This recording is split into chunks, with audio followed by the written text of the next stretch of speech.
عادل حسن صاحب، محترم جناب وارث پٹھان صاحب اور شہنشین بتشریف فرما میرے تمام مجلس کے معزز اراکین، عزیزان ملت، یہ ایک انصاف کی ریلی جو بہار پردیش کی طرف سے نکالی گئی ہے، میں مبارکباد دیتا ہوں اختر الایمان صاحب کو، آفتاب صاحب کو، عادل حسن صاحب کو اور مجلس اتحاد المسلمین کے تمام معزز اراکین کو کہ انہوں نے اس کا اہتمام کیا اور کل ہماری کامیابی سے یہ ریلی پورے کشن گنج ودھان سبھا میں ٹھاکر گنج، بہادر گنج اور کوچہ دامن کے ایک علاقے میں اختتام کو پہنچی، جس میں ہزاروں کی تعداد میں عوام نے شرکت کی۔ میں ان کا بھی شکریہ ادا کرتا ہوں۔ اس انصاف ریلی کو نکالنے کا مقصد ایک ہی ہے کہ ہم عوام کے درمیان میں جا کر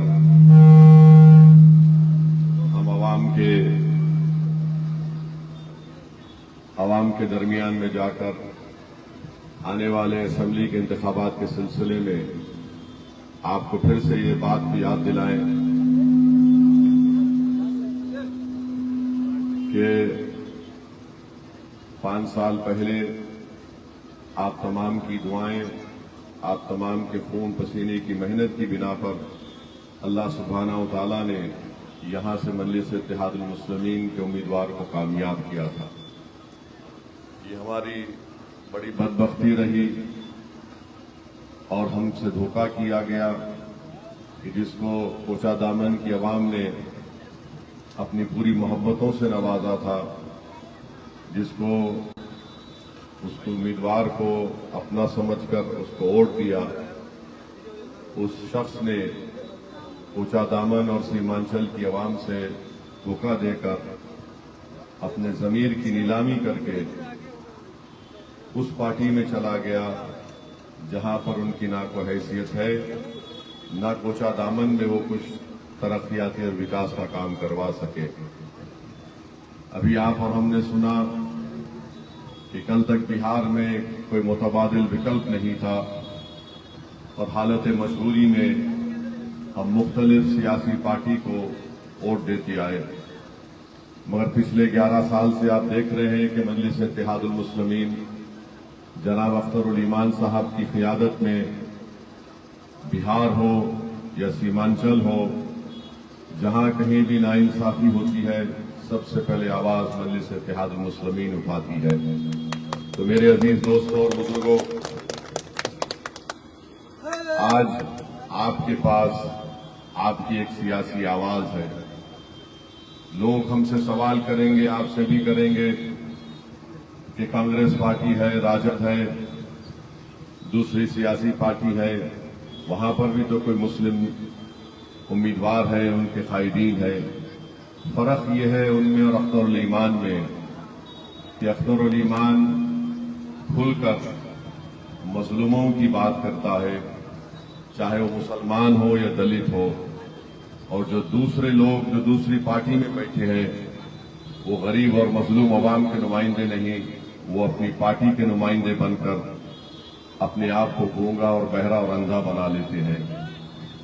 آپ دیکھتے ہیں کہ اکیلے اختر الایمان نے بہار کی ودھان سبھا میں بے باک طریقے سے سیمانچل کی ناانصافی کا ذکر کیا۔ جب کبھی بھی کہیں پر کسی کو مارا گیا، پیٹا گیا، کسی کی بے عزتی ہوئی تو اختر الایمان نے اکیلے کھڑے ہو کر بہار کی ودھان سبھا میں جے ڈی یو اور بی جے پی کی سرکار سے سوالات طلب کیے، مگر اس کے برعکس اگر آپ ان 4 لوگوں کو دیکھیں گے جنہوں نے آپ کے بھروسے کو توڑ کر اپنے ضمیر کو بیچ کر جا کر دوسری پارٹی میں بیٹھ گئے، ایسا لگ رہا تھا کہ وہ ایوان اسمبلی میں انگڑائی لے رہے ہیں، آرام کرنے بیٹھے ہیں۔ اختر الایمان اور مجلس اتحاد المسلمین کے حوصلے پست نہیں ہوئے، ہم جدوجہد کو اپنی جاری رکھا، کامیابی ضرور ملے گی ہم کو انشاءاللہ تعالی۔ تو میری آپ سے گزارش ہے کہ بہار کی سیاست میں ایک وکلپ کے طور پر مجلس اتحاد المسلمین ابھر کر آئی ہے اور زمین سے اس جماعت سے لوگ جڑے ہوئے ہیں، اور مجھے یقین ہے کہ آپ کوچہ دامن اور احمد پارہ کی عوام مجلس اتحاد المسلمین کو مضبوط کرے گی۔ ابھی آپ نے وارث پٹھان صاحب کی زبان سے سنا کہ لوگ مجلس پر تنقید کرتے ہیں کہ اگر آپ جیت جاتے ہیں تو آپ منسٹر نہیں بنیں گے، منتری نہیں بنیں گے۔ میں ان کو جواب دیتا ہوں کہ جو لوگ مجلس کو چھوڑ کر عوام کو دغا دے کر راجد میں چلے گئے، جب Tejashwi Yadav deputy chief minister تھے، انہوں نے کوچہ دامن کے لیے کون سا کام منظور کروایا؟ بتاؤ ہم کو، تم نے کون سا ڈیولپمنٹ کا کام کروایا؟ اختر علی مان تو مجلس سے وابستہ تھے، تیجسوی یادو بھی ان کا دشمن ہے، مگر اختر علی مان نے اپنے ویدھان سبھا میں 800 کروڑ کے قریب کے کام کو شروع کروایا اور اس میں بہت سے کام پائے تکمیل کو بھی پہنچ چکے ہیں۔ اس کو کہتے ہیں جس میں جذبہ ہوتا ہے، اخلاص ہوتا ہے، وہ حکومت کسی کی بھی ہو۔ اختر علی مان نے اپنے ویدھان سبھا کے چھیتر میں ان تمام کام کو کروایا۔ تو میری آپ سے گزارش ہے کہ اپنی سیاسی قیادت کو مضبوط کریے۔ ہم غیروں کی چوکھٹ پر جا کر بھیک نہیں مانگیں گے۔ آپ کے پاس اتنی طاقت ہے کہ آپ اپنے ووٹ سے دوبارہ انشاءاللہ تعالی کوچہ دامن سے مجلس کو امیدوار کو کامیاب کر سکتے ہیں، اور مجھے یقین ہے کہ ضرور کامیابی ملے گی۔ اب نہیں معلوم کیا ہونے والا ہے راجد میں، مگر مجلس نے اپنی نیک نیتی کا اظہار کیا۔ ہم نے اختر علی مان صاحب نے لالو پرساد یادو صاحب کو خط لکھا، اس کے بعد تیجسوی یادو نے کہا کہ مجھے نہیں ملا۔ میرے بھائی، اگر گھر میں باپ زندہ ہوتا ہے تو باپ کی موجودگی میں جب بڑوں کے سامنے کوئی بات رکھی جاتی ہے تو چھوٹوں کو یہ حق نہیں پہنچتا کہ وہ کہے کہ آپ نے ابا کو کہا، مجھے نہیں کہا۔ میں اس گھر سے آتا ہوں جہاں پر ہم نے ہمارے والد مرحوم کی زندگی میں نے بہت ہی کم اپنے والد سے آنکھ میں آنکھ ملا کر بات کیا ہوگا۔ ہمارے لیے ہماری والد کی بات حرف آخر ہوتی تھی، مگر پھر ٹھیک ہے، ہر گھر میں الگ ماحول ہوتا ہے۔ اختر علی مان صاحب نے تیجسوی یادو کو بھی خط لکھ دیا، کہا کہ 6 سیٹ دے دو، 5 تو ہم جیت کر آئے، اور کہا کہ اگر ستہ تم کو ملتی ہے تو ہم کو منتری مت بناؤ، سیمانچل کی عوام سے انصاف کرو، سیمانچل ڈیولپمنٹ کونسل بناؤ، تاکہ سیمانچل کی جنتا کو تکلیف جو ملتی ہے، جیسا احمد پارہ کا علاقہ ہے، سیلاب کا علاقہ ہے، یہاں پر کبھی بھی سرکار کی طرف سے آپ کو کوئی مدد نہیں ملتی، سیلاب آتا ہے، بارش ہوتی ہے، کئی زمین کٹ جاتی ہے، کسان پریشان ہو جاتا ہے، فصل خراب ہو جاتی ہے۔ اب آپ بتائیے، اس سے بڑھ کر تو ہم کچھ نہیں کر سکتے۔ ہم نے اپنی اخلاقی ذمہ داری کو پورا کیا۔ ہم نہیں چاہتے کہ بہار میں دوبارہ نتیش کمار یا بی جے پی کی سرکار بنے، اور اگر خدا نخواستہ بنتی ہے تو ہم کو یقین ہے کہ بی جے پی کا مکھیہ منتری ہوگا۔ ہم نہیں چاہتے یہ ماحول یہاں پر بہار میں پیدا ہو۔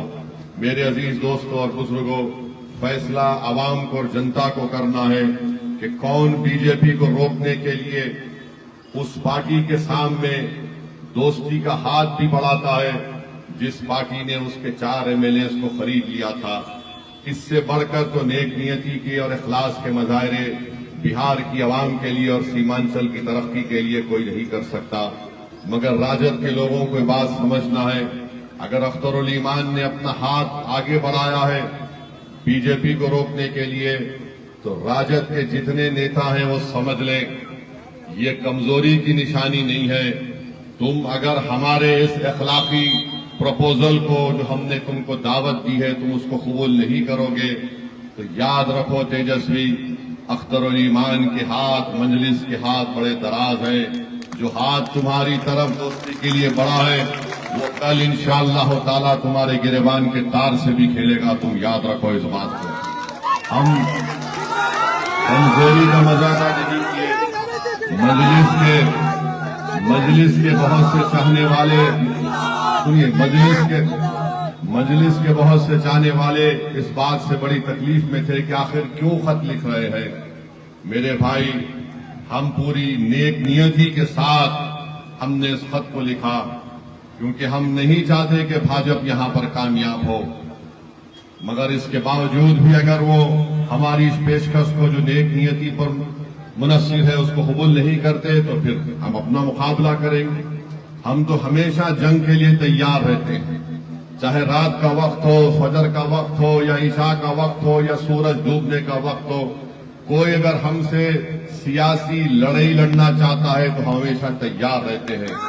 ہم پیچھے پیٹھ دکھا کر بھاگنے والے نہیں ہیں، مگر ہم چاہتے ہیں کہ ایک صحیح معنوں میں بہار پردیش کو راہ دکھے۔